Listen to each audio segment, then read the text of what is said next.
Assalamu alaikum, everyone. Before I begin my conversation today, let's watch a quick 3 minutes video. We met this 2 years back with the survivors of demolition in India because the demolition injustice becomes so rampant.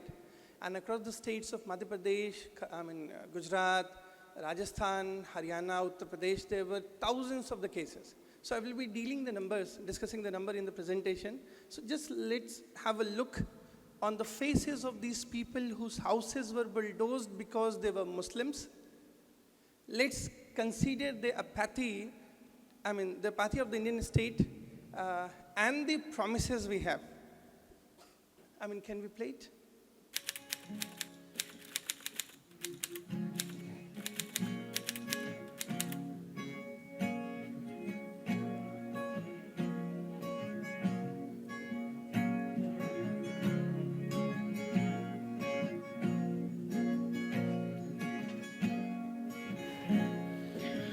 आज भी मेरे ख्यालों की तपिश जिंदा है, मेरे गुफ्तार की देरी न रविश जिंदा है। आज भी मेरे ख्यालों की तपिश जिंदा है, मेरे गुफ्तार की देरी न रविश जिंदा है।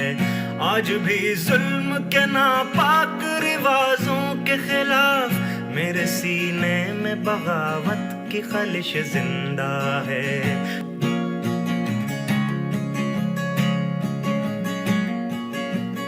जहल पर वर्दाए कदरे ये निराले कानून, जुल्म अदवान की टकसाल में ढाले कानून। तिश्नगी नफ्स के जज्बों की बुझाने के लिए नोए इंसान के बनाए हुए काले कानून।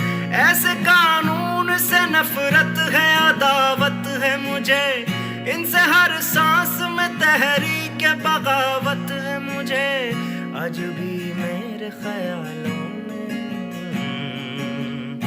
तुम हंसोगे कि ये कमजोर सी आवाज है क्या, झंझनाया हुआ थर्राया हुआ साज है क्या। तुम हंसोगे कि ये कमजोर सी आवाज है क्या, झंझनाया हुआ थर्राया हुआ साज है क्या। जिन असीरों के लिए वक्फ है सोने के कफस, उनमें मौजूद अभी ख्वाहिश परवाज है क्या।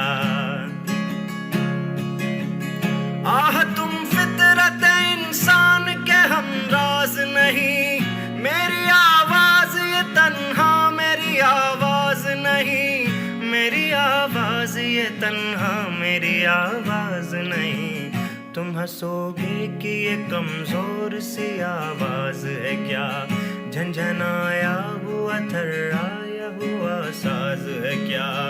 अनगिनत रूहों की फरियाद है शामिल इसमें, सिसकियां बन के धड़कते हैं कई दिल इसमें। तहनशी मौज ये तूफान बनेगी एक दिन, ना मिलेगा किसी तहरीक को साहिल इसमें। इसकी अलगार मेरी जात पे मौकूफ नहीं, इसकी गर्दिश मेरे दिन रात पे मौकूफ नहीं। तुम हंसोगे कि ये कमजोर सी आवाज है क्या, झंझनाया हुआ थर्राया हुआ साज है क्या।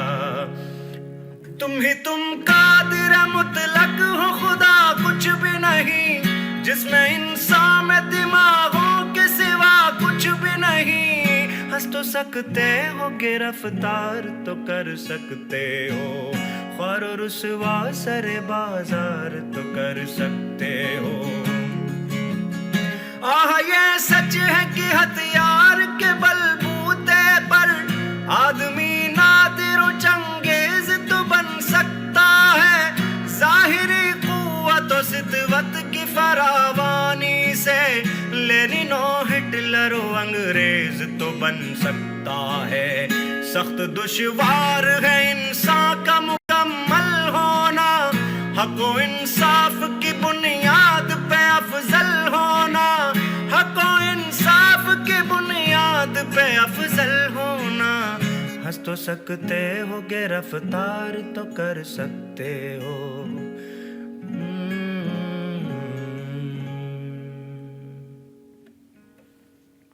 Assalamu alaikum everyone. I think the video set the tone for my conversation today. Uh, it's surprising that the entire visuals you saw was from the two places we worked, Khargone in Madhya Pradesh and Nu in Haryana. And we are working with 12 other places. With the level of destruction, 100 times more than this. Last month I was in Assam. I was there for 8 days. I saw the brutality of the Indian state demolishing 15,000 Muslim houses. We visited the places like Gwalpar and Dhubri. 15,000 Muslim houses have been bulldozed. When these people, they made a camp. So while it was raining, the police came, they snatched the roof over their head.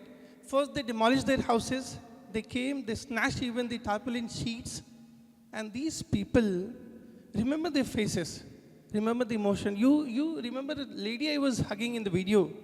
The 70-year-old lady, her house was bulldozed in Madhya Pradesh. So I want you to remember their faces, their emotion, their anger, their question about the existence in the largest democracy. And then with this, I start my presentation, rights on paper, wrongs on the ground. For 6 years of my life, for the past 6 years, as the organizer of the Shaheen Bagh, and then working at the states of Madhya Pradesh, Bihar, Rajasthan, Haryana, Gujarat, Assam, for the survivors of violence, for the survivors of selective criminal demolition, for the survivors of mob lynching, I often find myself bemused with the question, what happens to the rights when it comes to the ground? How come the rights guaranteed by the Constitution becomes wrong on the ground? How can the state become so, emotionally dangerous that they can do any oppression to any extent, demolishing their houses, killing their loved ones and all. So I want you to remember these faces as well. I will be discussing them in the presentation itself.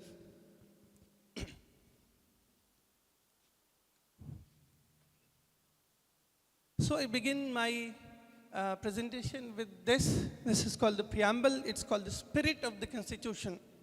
It defines the aspect on or the lines through which the Constitution was formed. We, the people of India, is the key. Then having justice, which is social, economic, and political. Then we have liberty of thought, expression, belief, faith and worship, equality of status and of opportunity. These three lines, justice, social and economic and political, liberty of thought, expression, belief, faith and worship, and equality of status and of opportunity. I want you to remember these three lines. So throughout my discussion, remember these faces that we saw in the video and the three lines. These three lines are the promises.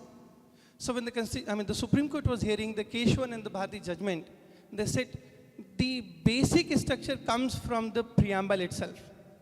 And these are the keywords of the preamble.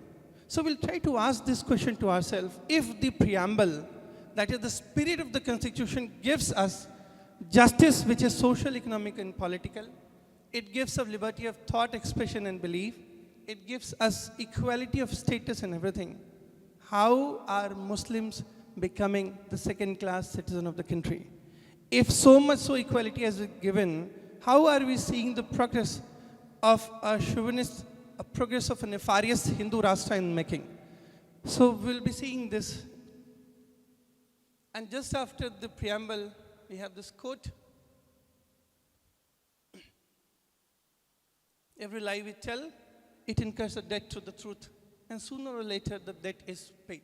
So we need to ask this question, whatever we heard earlier, was it a truth or a lie? And if it is a lie, are we paying the debt 78 years after the independence? So before we further go, the basic question comes, why are we asking this? Why are we talking about the constitutional promises, reaffirming the values of humanity?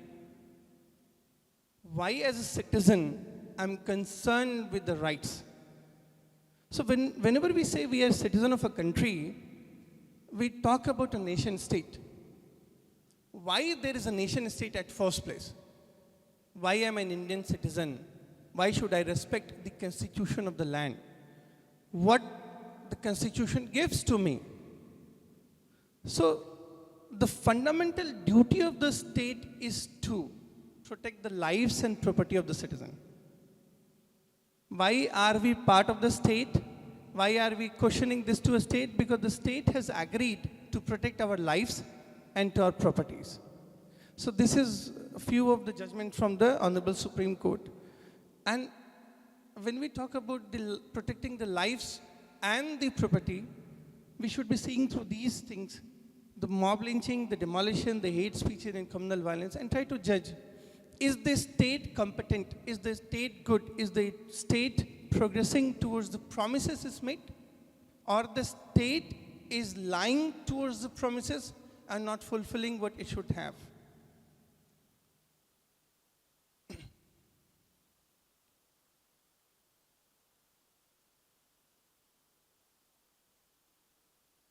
So when we talk about mob lynching, there has been thousands of the cases of mob lynching across India.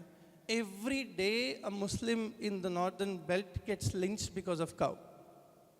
So it started with lynching based on cow, then it culminated into lynching based on their appearance of Muslim. Last year, a guy in Madhya Pradesh was killed.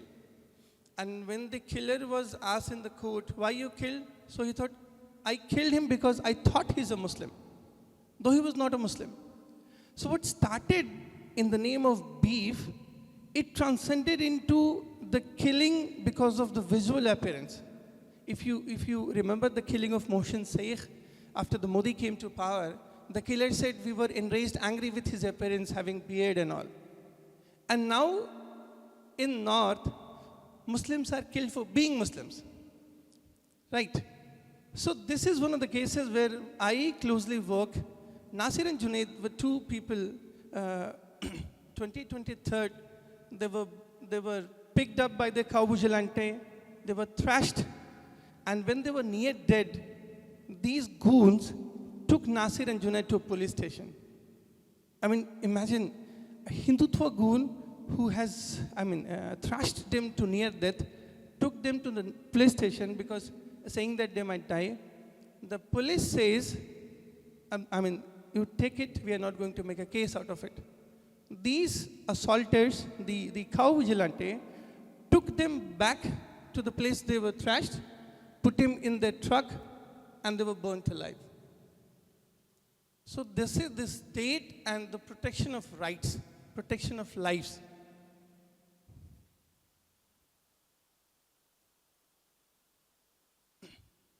So you see the vehicle where the charred body was found. Their bodies came in a sack. And Nasir, Junaid was survived by 5 of the kids.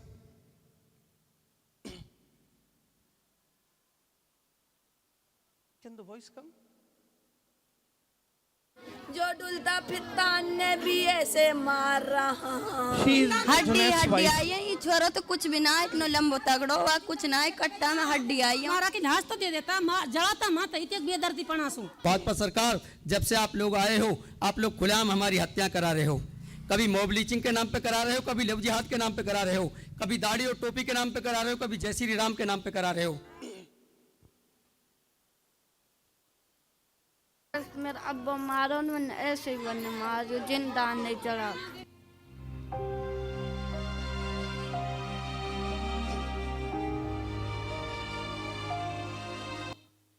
See, out of the 1,000 cases of mob lynching that we have in North, why I picked Junaid's case? Not because he suffered one of the most brutalities, because there are thousands of the cases even more brutal than the way he was killed. I put the video because मेरा अब्बा of this मारो girl. न ऐसे ही बने मारो जिंदा नहीं चढ़ा अरे मेरा अब्बा मारो न ऐसे ही बने मारो जिंदा नहीं चढ़ा A 14-year-old daughter of Junaid, we tried working with the family A 14-year-old daughter of Junaid, this girl died the next day.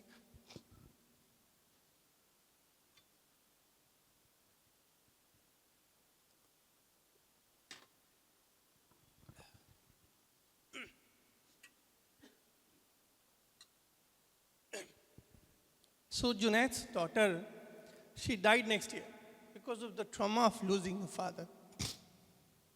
So a 14-year-old girl dies of the trauma created by the state that failed to protect the promise of protecting the lives of the father. So when we say constitutional promises, you should remember her face. A 14-year-old Muslim girl dying, it's not a simple thing. We worked with the family, we tried, we got her to the hospital. But the trauma of losing a father was such grave that she could not be saved. Sorry. So we have also listed some of the cases that we worked with. In all the cases of mob lynching, I would say they are not lynching, they are broad daylight murder. You pick a Muslim guy on the suspicion of carrying beef, you thrashed him to death. This is no mob lynching. This is a murder which is sponsored by the state, because this all happens under the protection of the police. So this is one of the cases that we worked last year. You see the way he is being brutally thrashed. He later succumbed to his injuries and he died.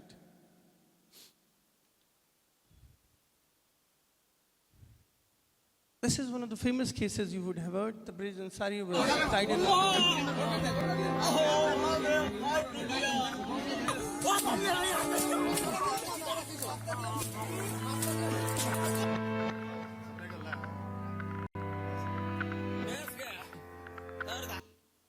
So almost for 4 hours he was tortured and then he died.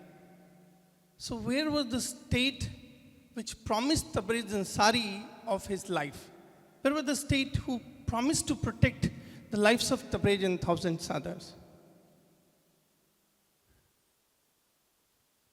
We worked with the family. 3 friends, they were chased in Uttarakhand and they were murdered. They tried calling the police. They had their families on call for an hour. And entirety of the conversation is on record. And ironically, none of the killers have been sent to the jail for this.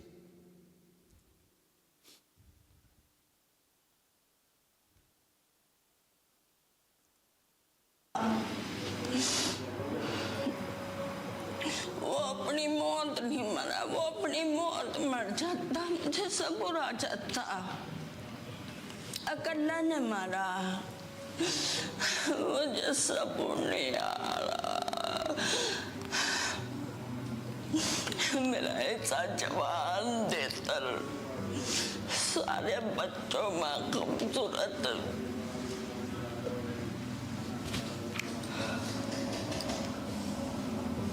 Puppy का लड़का आया एक, उन्हें आते कहा सद्दाम कहाँ है, उसे नहीं पता था गया भाई, बगा वो तो छत्तीसगढ़ गया वहाँ, तो कहीं झगड़ा हो गया, भाई झगड़ा गया छत्तीसगढ़ पे पता लग गया थोड़ी देर के बाद ही, अब चांद के यार बुड्ढे का तो हो गया इंतकाल, फिर बोला पानी दे दो, अल्लाह का वास्ते पानी दे दो, बोला आपको पानी देंगे हम, उनसे सारी उम्मीदें लगा रखी थी, बच्चों की उम्मीदें लगा रखी थी, अपने लगा रखी थी, अम्मी इसकी बीमार है, अच्छा मैं बीमार हूँ, सारी उम्मीदें उसके ऊपर, सारा घर उसके ऊपर चल रहा था.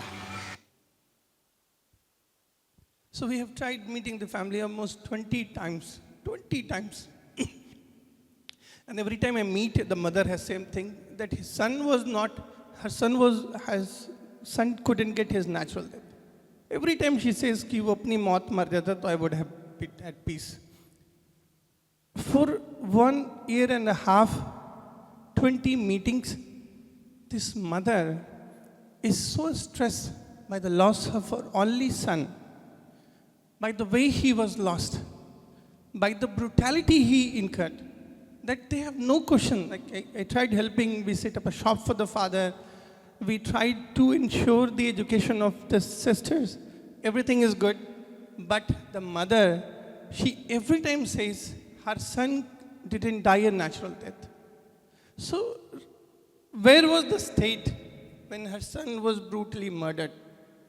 Where goes this promise of the constitution of protection of lives? So these are just few cases of the thousands that we see in North India almost every day.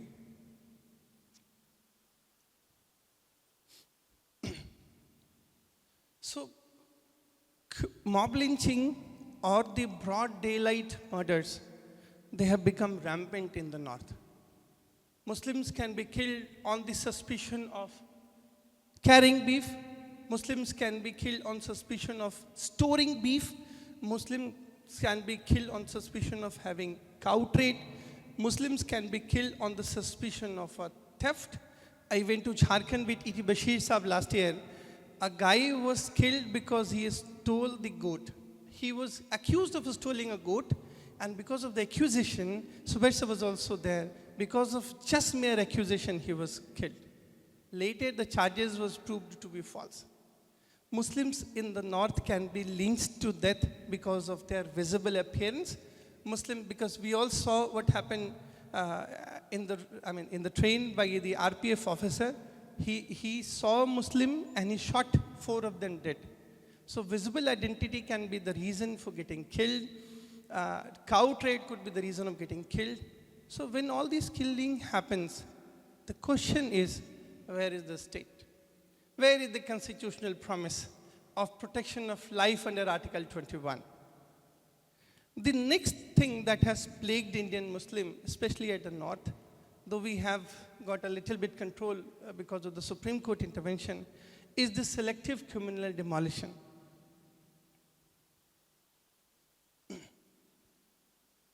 Just look at the figure.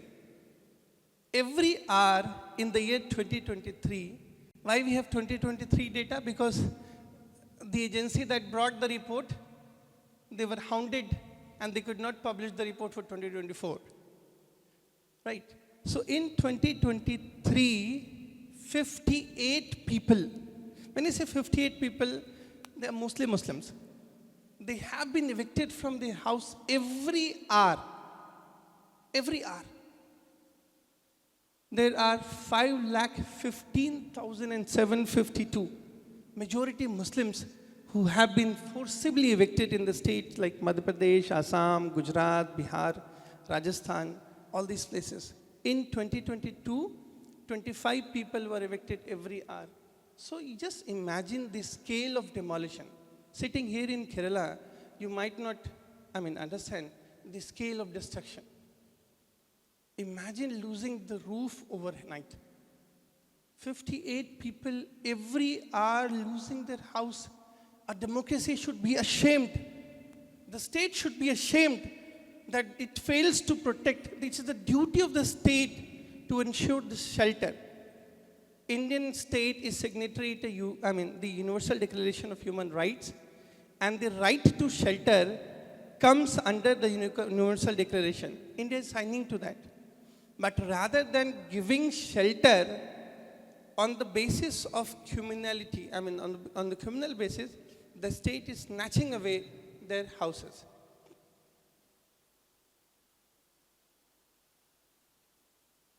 These are some of the houses that were demolished in Khargone, Madhya Pradesh.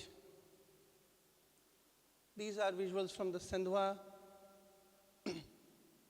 These are visuals from the Assam. I was there last month. We stayed for 8 days. And in those 8 days, there were the 8 nights of nightmare, because everywhere we went, the state police came hounding.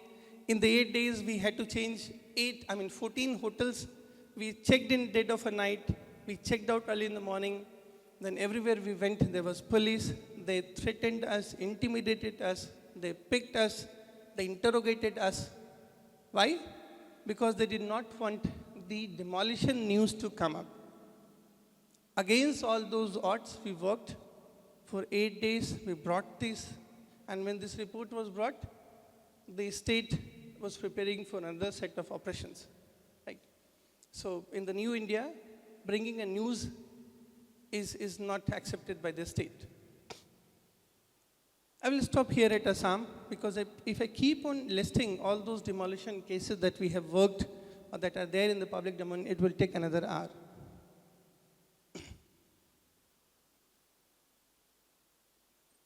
You remember the mob lynching cases where the state failed to protect the lives of its citizen? And this is demolition. This is a guy, Hifzur Rahman, 21 years old. I went to his house. The tent the family was living in. A 21-year-old class 12 student. He was so stressed by the loss of their house. So this guy has 3 sisters. So every time he would say to the mother that I am the only male child and I could not protect our house, and he died. A 21-year-old Muslim boy was so stressed by the demolition of their house that he died. A 14-year-old girl, so stressed by the loss of her father, she died. So when state snatches the life, when state snatches the property, the stress is so great that even the youth, imagine a 21-year-old dying out of the stress. It's not common. It's not easy. But this is happening, and these are few of the cases that we have documented. There would be hundreds others that we could not do. So till here, 2 points should be clear. Indian state largely failed to protect the lives of the Indian citizen. Indian state largely failed to protect the properties of this citizen, especially Muslims. So when we talk about the constitutional promise, what could be more promising than my life itself? The state promised me my life with dignity, and it failed to protect that. So till here,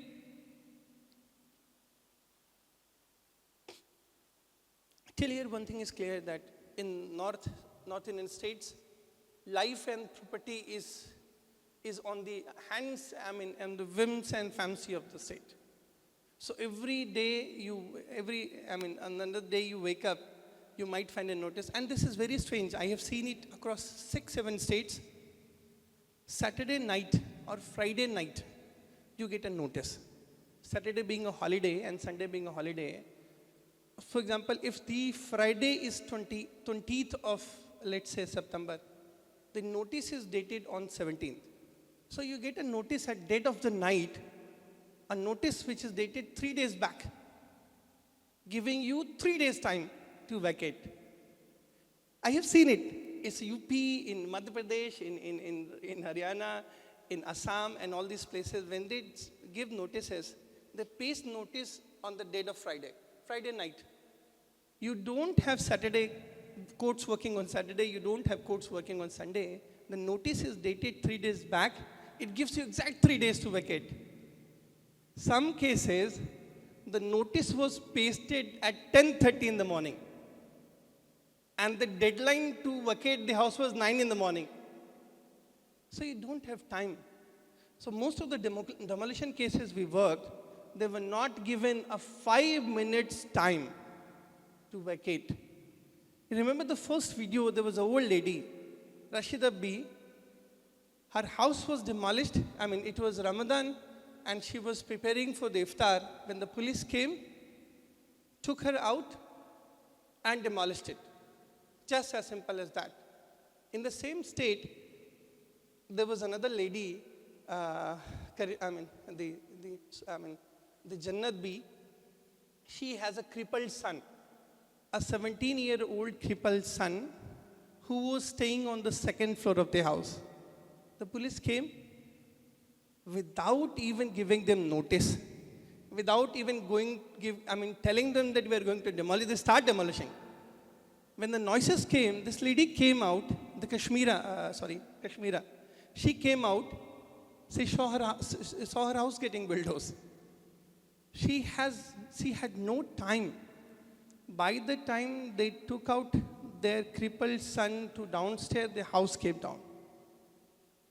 So this is not demolition. This is humiliation. You are not given enough time to even take out your valuable belongings. We worked for the relief, I think it was 3 days prior to Eid. So I got a call on Eid. A guy told me that when the bulldozer came, the daughter was bathing. 22 years old daughter, she was bathing. Police came that were bulldozing. This guy said, my daughter is bathing, give me 5 minutes. They broke the door, they took out the girl naked, and then they bulldozed the house. What kind of state does that? I mean, how can you do it? For us sitting here in Kerala, this might seem unimaginable, but this is the reality. This is happening. So we have these articles, for example, Article 14, which guarantees that state shall not deny to any person equality before the law and equal protection of the law within the territory of India. When we see all these cases of demolition and mob lynching, we ask ourselves, how these rights vanish when it comes to the ground? Muslims are being lynched for being Muslims. Muslim houses are being bulldozed for being Muslims. Muslim masjid are being bulldozed for being Muslims. Muslim madaris are being bulldozed for being Muslims. And when the state discriminates based on the religion, where goes this equality?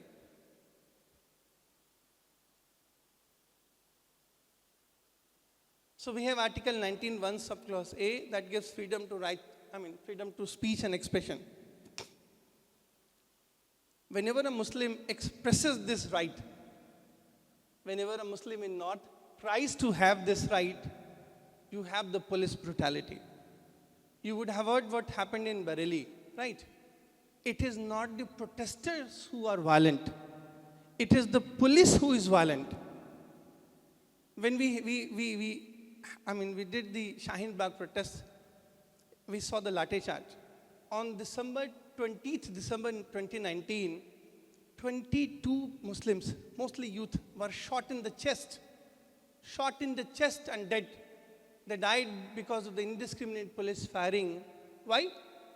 Because they just wanted to express the right given to the Constitution that was under Article 19(1) subclause A. They went for their expression that the CA is selectively criminal, this is biased, this goes against the Constitution, there was a peaceful protest. So when Muslims try doing their protest by peaceful means, they're not allowed. If there is a true sense of Article 19(1) subclause A, the question is, why are these people still in jail? Sharjeel Imam, a friend of mine, a colleague of mine, we organized the Shaheen Bagh together, Umar Khalid, Khalid Saifi, Miran Haider. All these people are in jail. Why? Just for exercising their fundamental right guaranteed under Article 19(1) subclause A, that is the right to speech and expression. So the question is,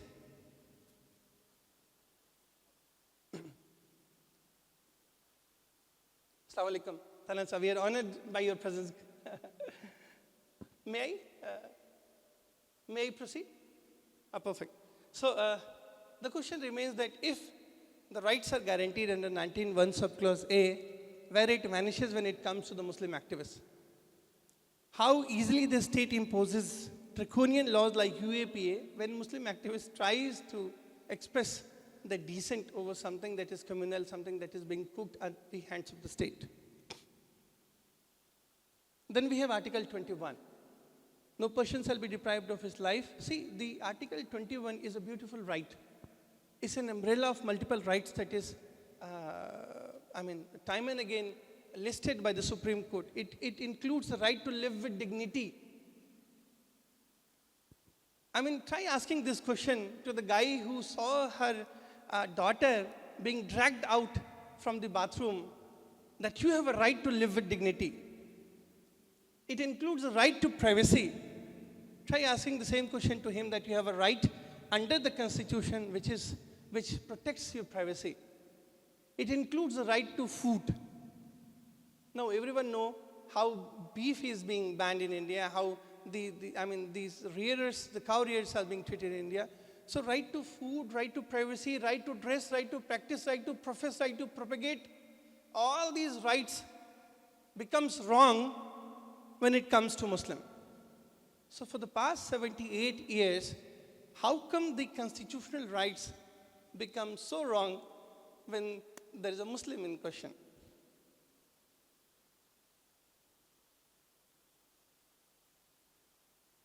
So we have Article 25, which gives us the fundamental right to, profess, practice, and propagate.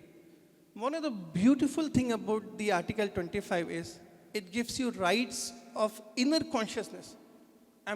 Article 25 is not only the right to profess, practice, and propagate, it also gives you the right to inner consciousness.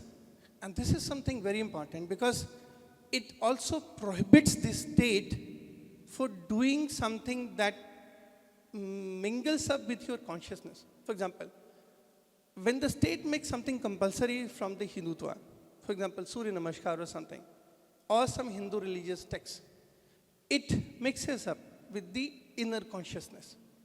This is plainly wrong under Article 25. If we have the right to practice, how can namaz be criminalized? So the criminalization of namaz happened with offering namaz at public places, we all know. In Haryana, in UP, in a lot of the places, when people offered namaz at the road, it was criminalized. From the criminalization of namaz at public places, it went to criminalization of namaz at private place. So ironically, in Moradabad, UP, police booked 28 people on an FIR that they offered namaz at their house. The land belonged to the guy, and they have been practicing namaz in an enclosed space. So police invoked the old IPC 503 enmity, that they are offering namaz and they are trying to create a criminal enmity. So from the criminalization of namaz at public places, it translated into criminalization of namaz at private places. Sir was speaking before me. He told about the closure of madrasas in Savashti, Bahraich, and a lot of the places. I went to Bahraich last year when the demolition and rights happened. Madrasas are being closed. Only 7% of Muslim goes to madrasa. Even those who go to the madrasa get a part of formal education, majority of it. But even then, large number of madrasas are being closed. We also heard Professor saying something about the Waqf Amendment Act, that state is not competent to amend Waqf. Because when state abolishes the previous or make arrangement of the Waqf, it mingles up with the right to religion, to its practice, to profess and propagate. So namaz is being criminalized, masjid and madrasas are being bulldozed. You have a Waqf Act that is severely amended. All this happening, and then you have Article 25. So you ask this question, where goes the Article 25 when it comes to the Muslim trying to reclaim their fundamental rights?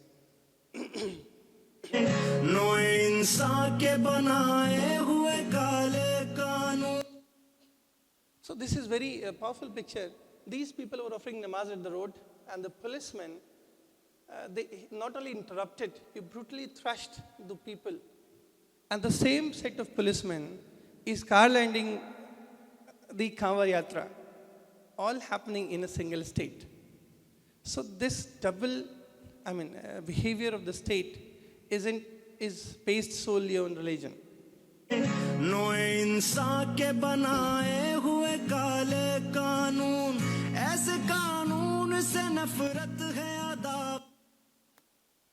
We all know what happened to the Babri verdict.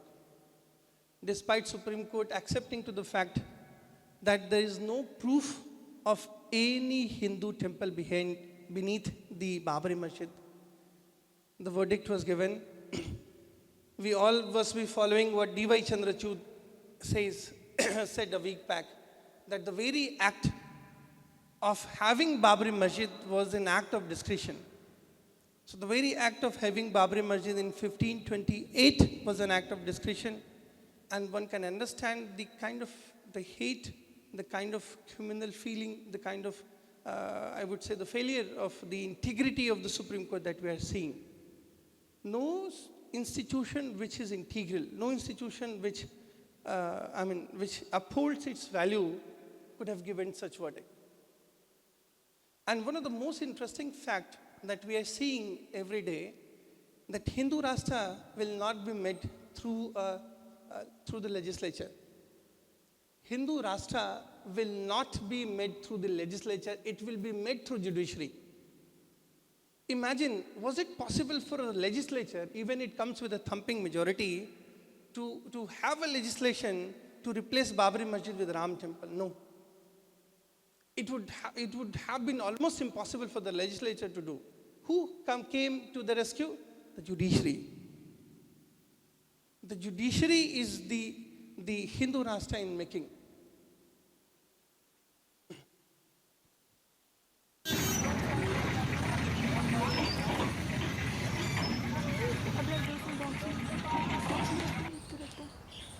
These are visuals of some of the masjid, big masjid, 400, 500, 700-year-old masjid being demolished in UP, in Delhi. This is the visual from some of the masjid. It's a 700-year-old masjid in Mehrauli. We worked. On 31st of January 2023, 30 bulldozers came before Fajr.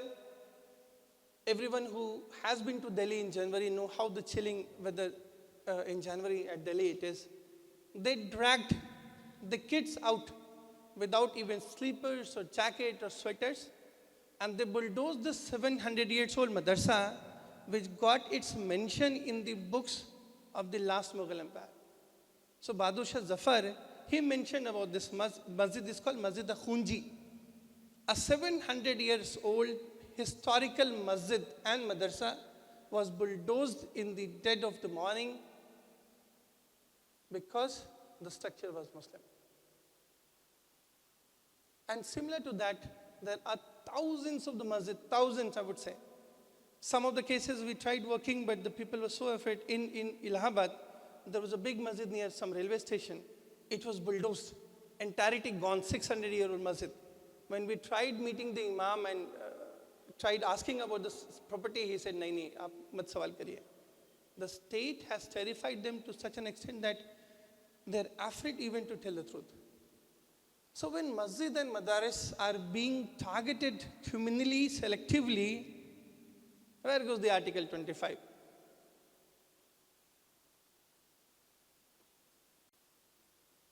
One of the interesting things that I would like to bring is reservation, though it's very different to the rights. In Constitution, we have the provisions of reservation. The basis of giving reservation is socio-economic. A community that is socially marginalized and economically weak might have reservation. When the basis of giving reservation is socio-economic and not religion, how can the basis of snatching reservation becomes religion? Article 341. If you read Article 341, which is the presidential order, it bars Muslim from enjoying the reservation under SC category.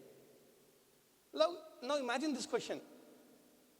If I am a member of SC community and I accept Islam or Christianity the next day, does my social status change?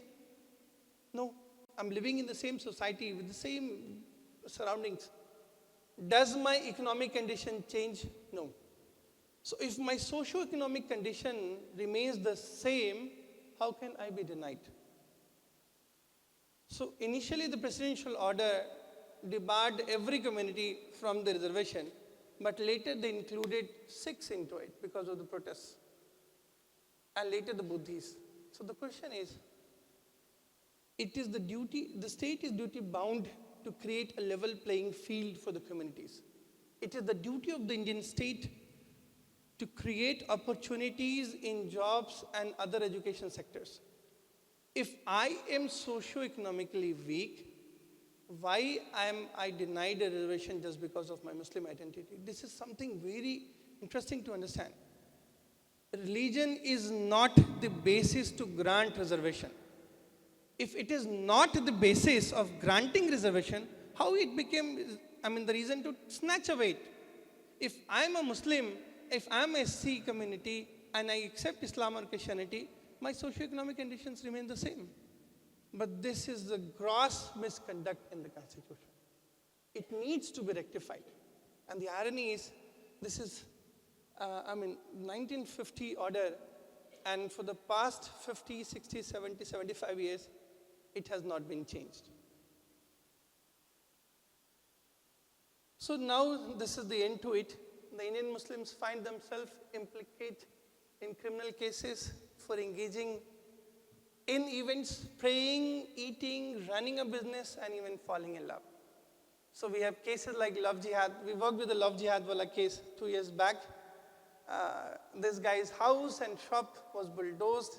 The police, they tried, framing him in other cases as well. So as a Muslim, as an Indian citizen of this great democracy, as a citizen of this largest democracy that promises the right to equality and equal protection, that promises the right to live with dignity, that promises the right to practice, profess, and propagate its religion, that promises to give an egalitarian equal feel.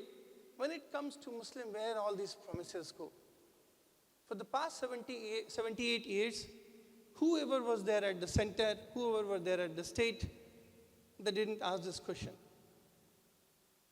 Second thing, about the most important thing, when we talk about the political marginalization, Muslims were politically marginalized once, but in the north, they have been politically invisibilized. Now the Muslim identity is not at all visual.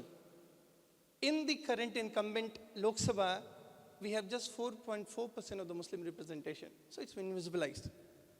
Two beautiful things happen. There's a famous quote called, Rome was not built in a day. The oppression is not done in a decade. This is a systemic oppression. There's something called delimitation. So I went to Assam. In Assam, they did this delimitation recently, and because of the delimitation, 23 of the Muslim seats were vanished. There were 23 seats where you could have a Muslim MLA, they all vanished. So delimitation, till 1973, the delimitation was out of the judicial purview. Only after the Keshwananda Bharati judgment, it came to the judicial review. So delimitation is one tool through which the state ensured that Muslims do not get their due representation. The second thing is FPTP, is called first past the post. The current system of choosing the representative of the parliament, called the first past the post system, is not at all in favor of the minorities. If you go and listen to the constitutional debates happening in 1947, 48, all these visionary Muslim leaders, they talked about how FPTP, or the first past the post system, is going to be oppressive against the Muslim. So if we talk about Muslim marginalization in jobs, if we talk about Muslim marginalization in politics, if we talk about Muslims marginalization on economic affairs, I would say this is all the result of what was planned 8 decades ago. It's not a decadal job. How come the BJP came to power and all of a sudden country changed? Only an idiot would think that way. It didn't change overnight. Something was there in the DNA of the state. You have Article 25, which gives the fundamental right to practice religion, and then in the same article you have a definition of who will be Hindu. Doesn't make a sense. You have Article 19 subclause A, which gives you freedom, and Article 19 subclause 2 talks about the restrictions. Doesn't make a sense. You have draconian law called UAPA in existence. Any liberal democracy should be ashamed of having a law like UAPA. But we have it because most of the cases of UAPA are slapped on Muslims. So I will end my presentation here with one basic question. Who got independence? Kaun azad hua? I will request the last video to be played, and which ends my discussion here.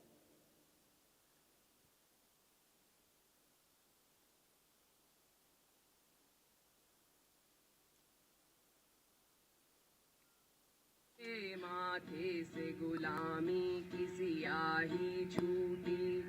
मेरे सीने में अभी दर्द है महकूमों का, मादरे हिंद के चेहरे पे उदासी है वही। कौन आजाद हुआ किसके माथे से गुलामी की सियाही छूटी। कौन आजाद हुआ किसके माथे से गुलामी की सियाही छूटी। खंजर आजाद है सीने में उतरने के लिए, वर्दी आजाद है बेगुना पे सितम के लिए। मौत आजाद है लाशों पे गुजरने के लिए। कौन आजाद हुआ किसके माथे से गुलामी की सियाही छूटी। कौन आजाद हुआ किसके माथे से गुलामी की सियाही छूटी। काले बाजार में बदशक्ल चुड़ैलों की तरह कीमतें काली दुकानों में खड़ी रहती है। हर खरीदार की जेबों को कतरने के लिए। कौन आजाद हुआ किसके माथे से गुलामी की सियाही छूटी।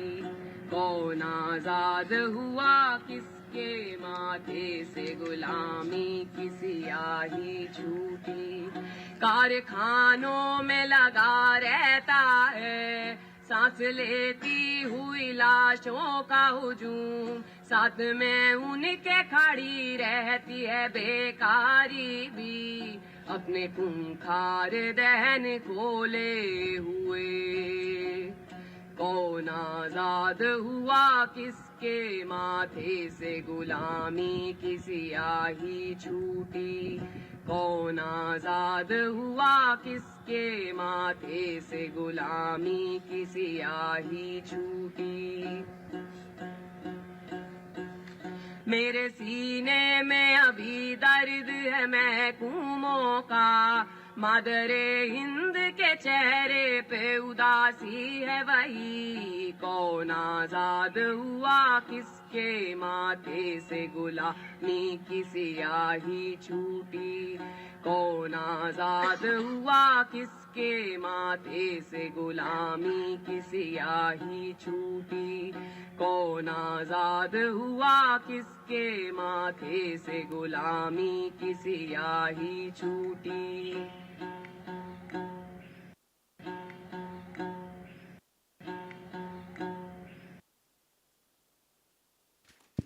Thank you.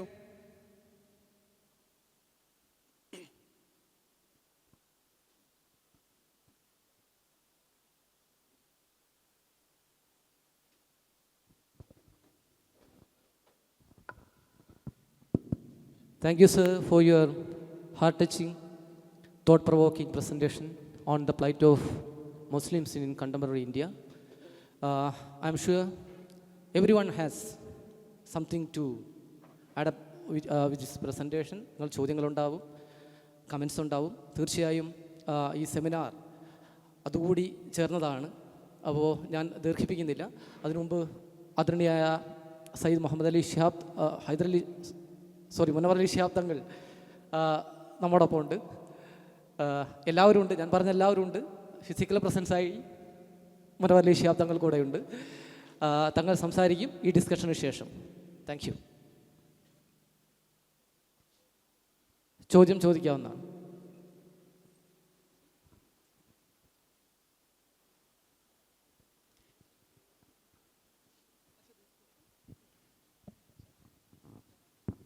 Hello, sir. Assalamu alaikum. Walaikum salam. So, these days, as a civil society organization or a not-for-profit organization, you would have to cater to many of the things that the government says, right? Yes. Now, as a Muslim who is leading such an organization, catering to the Muslims, I'm sure there must be a lot of challenges that the organization faces with regards to funding or with regards to any sort of pressure. Could you tell us about those challenges and how it's being navigated in such a scenario? Yes, see, being a Muslim who is running the organization, primarily for Muslims, we faces two challenges. So working on these lines is like walking on a double-edged sword. One of the challenge comes from the state.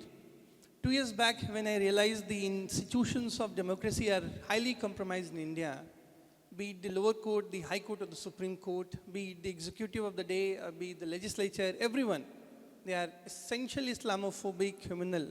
And then I thought, why should not I bring these to United Nations?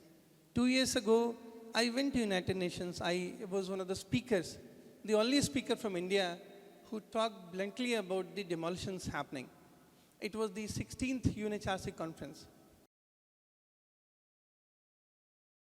So I talked about India. We had a very small session, talked about what is happening in terms of hate speeches, love jihad and all. While coming back, all our centers were raided by the respective CIDs. So in UP, UP CID, Haryana CID, Rajasthan CID, they picked up. All these center coordinators were beaten like anything for 2 days. They tried implicating my name is in anything. They gave them choice, you take AASIF's name in anything. So one of the major challenge that comes is always from the state, because the state is not happy working with those people who are oppressed by the state. Mob lynching, state is responsible. Demolition, state is responsible.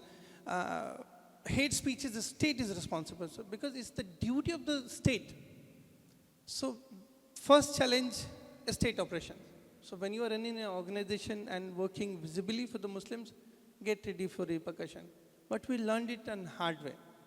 When we started Shaheen Bagh protests in December 2019, there was a sense of anger and the hopelessness.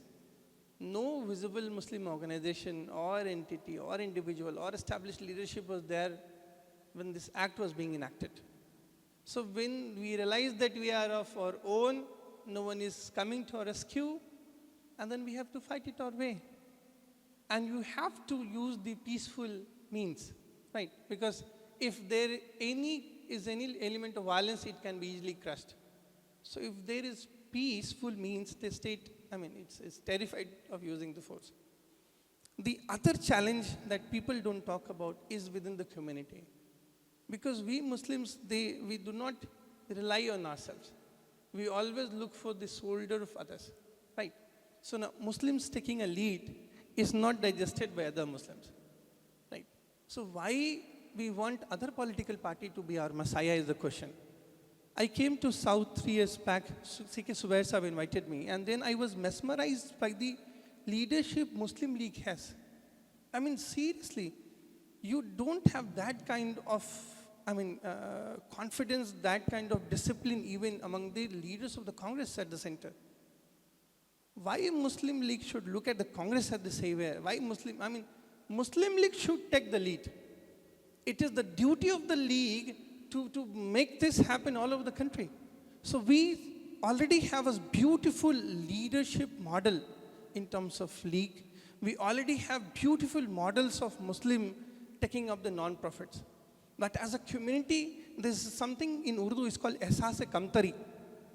We are so, we don't rely on ourselves. We are so, down with that. So as a Muslims, you think that this political game is all about having negotiations, like politics is a different game. So when you negotiate only when you are sitting on the same table. As a community, we have not organized ourselves. We want others to take the lead. For example, in Nagina, a constituency in UP, there's a guy called Chandrasekhar Ravan. He met me and Shajil during the protest. So he said, Asif bhai, we are having the protest and Jantar Mantar, why don't you come? And I said, we established Shaheen Bagh here. Why don't you establish a Shaheen Bagh with your community at your place? We would love to come there. Why do you need Muslim spaces? Why do you need to sit on the Jama Masjid to lead the protest? You should do it at your place. But they don't do it. Everyone looks at the Muslim as a useful tool. And as a community, we are not smart enough. You already have League here in Kerala. This League model, it should be replicated in Rajasthan, in Madhya Pradesh, in Bihar, in Gujarat, in Assam. And I really know deep in my heart, had there been enough league presence in these states, this operation would not take place. Because as a league, you believe in honorable coexistence. No one else does. So if you have got such a beautiful system here, why to look at others? You don't need to.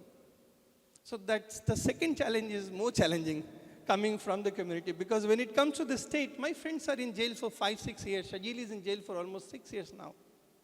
When state oppresses you and you fight, you get a sense of content. Okay, fine, I'm doing something good. Because the UAPA is nowadays is a badge of honor.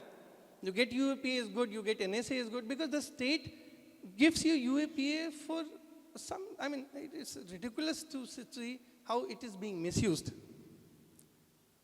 The challenge from the community is the most important to be addressed. I hope I answered your question. Thank you.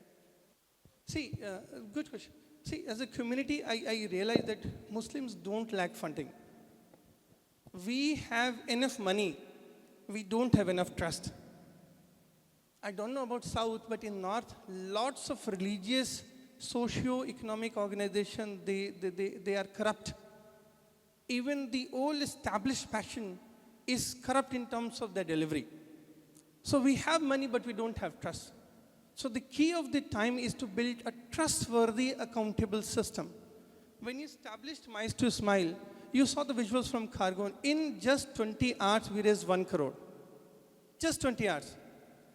So whenever we do a cause, we fill it in hours because we have been successful in building an accountable, trustworthy system. Muslims don't have less money.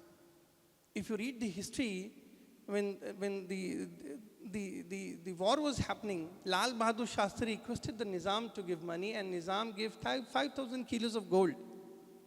Muslims are very good in terms of charity. But when our trust is broken, it becomes a challenge.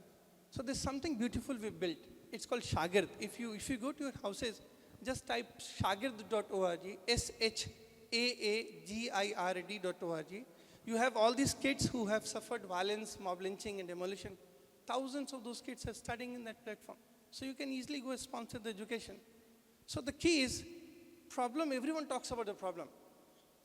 If we keep on doing that problem wala thing, we are not going to have a solution. We should look for solution. And only we can give the solution. Only Muslim League can give the political solution for the North. And that's the key.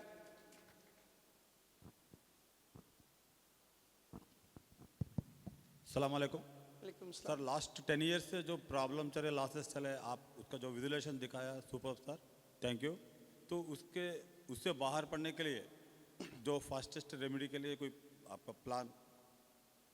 See, the very first thing is, I do not agree to this argument कि last 10 years से चीज़ें बहुत बदली हैं. कुछ नहीं बदला. If you work and you know what's happening in the country, who was the first who dethroned the elected government here in Kerala? It was not the BJP. So as a Muslim, I really feel we should not fall into this vicious binary of BJP versus any political party. It doesn't make a sense. 10 year, why choose 10 year? Nellai doesn't happen in these last 10 years. Hashimpura, Malyana, Meerut, Jamshedpur, Bhagalpur, all these great killings did not happen in the last 10 years. The Operation Polo, where 2 lakhs of Muslims were killed in Hyderabad, did not happen in the last 10 years. The great Jammu killing of 47 did not happen in the last 10 years. So 10 years is not a parameter. Everyone wants you to fall to that. Everyone include, there is a section of Muslim intelligentsia who were enjoying this milk cream with the Congress. On a very serious note, they were enjoying the power while Muslims were brutally killed. These people want to make you believe that just because last 10 years a government has changed, things have changed. I said Rome was not built in a day. It didn't happen in a decade. This Islamophobic things were imbibed in the spirit of the constitution which need to be worked on. So what is the remedy? And that's the question. Because if all the institutions of democracy are compromised, if you do not get equality before the legislature, if you do not get equality before the executive, if you do not get equality by the judiciary, there is a famous quote which says, जब सड़कें सुनसान होती है, संसद आवारा हो जाता है. और संसद जब आवारा होता है तो सड़क पे आना होगा. 6 years back when we started Shaheen Bagh, we had no other option to come to the road. Who holds the ultimate power? What's happening in Nepal? In 2 days, the Gen Z, they dethroned the regime. In Bangladesh, same happened. We also what happened in the Arab Spring. So democracy में ultimate power lies with the people. So जुल्म की एक इंतहा है, right? एक शेर है कि बने अहले हवस मुद्दई भी मुंसिफ भी, बने हैं अहले हवस मुद्दई भी मुंसिफ भी, किसे वकील करूँ किससे मुंसिफी चाहूँ. अगर houses of democracy he corrupt हो जाएं तो लोग को आना होगा. We need to get ready for that. And ultimately we will be forced to come one day, inshallah.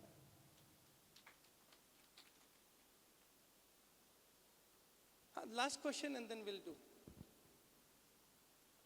If tell us, can I take this with your permission, sir?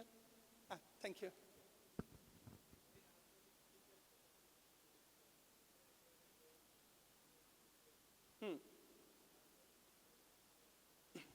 Yes.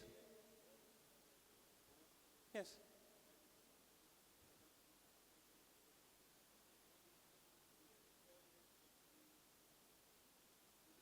And that's again another wrong notion. Archaeological survey does not protect Muslim monument. It destroys Muslim monument. And there's a famous article which says Archaeological Survey of India is the handmaiden of Hindutva. You visit, Taj Mahal. You visit Taj Mahal. This is archaeologically one of the most important sites in India. You see the condition where Taj Mahal is. It reeks of the pungent odor. All the Muslim monuments which are protected by the ASI, they are in the worst of their condition. ASI treats this Muslim structure as the milking cow. They only get money out of it. And you see, in contrary to the structure that is being protected and maintained by Muslim bodies, they are excellent condition. So the very first thing, Archaeological Survey of India is another goons of Hindutva. They do not protect the integrity of the structure, they destroy it. You visit any archaeologically, ASI protected monument in India, you will see how dilapidated the condition is. It's ridiculous. They are waiting just to give it a time to fall it on its own. They do not do anything good to it. And why the structure I told about Masjid Khunji, leave ASI, there was a Delhi High Court order in 2016 which says this area needs to be marked. And this 4 acre of the land belongs to the Masjid Committee and needs to be protected. High Court order. And despite having a High Court order, they came and demolished it. Why? Because the ASI Delhi, they wanted it to be demolished. So this is irony, because all the institutions of democracy, whether it's a judiciary, executive, legislature, a structure like ASI, they are all part of the Hindutva project, right? And the irony is, we are one of the most affected community by these institutions. We are the most sufferers, and we are the community which has the most trust on it. So मुसलमानों पे जुल्म भी सबसे ज़्यादा हो रहा है, लेकिन मुसलमानों का ही ट्रस्ट सबसे ज़्यादा है. It's a time you start telling the truth. When D.Y. Chandrachud, when Sambal happened last year, 5 Muslims were shot dead when the group went to the masjid to inspect whether it's a Hindu temple or not. In the violence that happened with the police, 5 Muslims were shot dead. Why it happened? Because the incumbent Chief Justice, D.Y. Chandrachud, gave orders to it. I wrote an article on it. How D.Y. Chandrachud is the one who should be shamed. And after 1 year, D.Y. showed his real face, right? So the Hindu Rashtra will not be made through the legislature, mark my words. It will be made through the judiciary of the day. An institution you have the most trust on. So who breaks the trust? Someone you trust the most. And that's the Indian judiciary. So stop having trust on the Supreme Court. Supreme Court is a good structure, but it's not infallible. It is bound to make mistakes in the judgment. When it makes some error, have the courage to tell that you are wrong. And that is something that is needed for the community at large. We'll do. And with this I conclude. Thank you so much for this opportunity. Okay, thank you.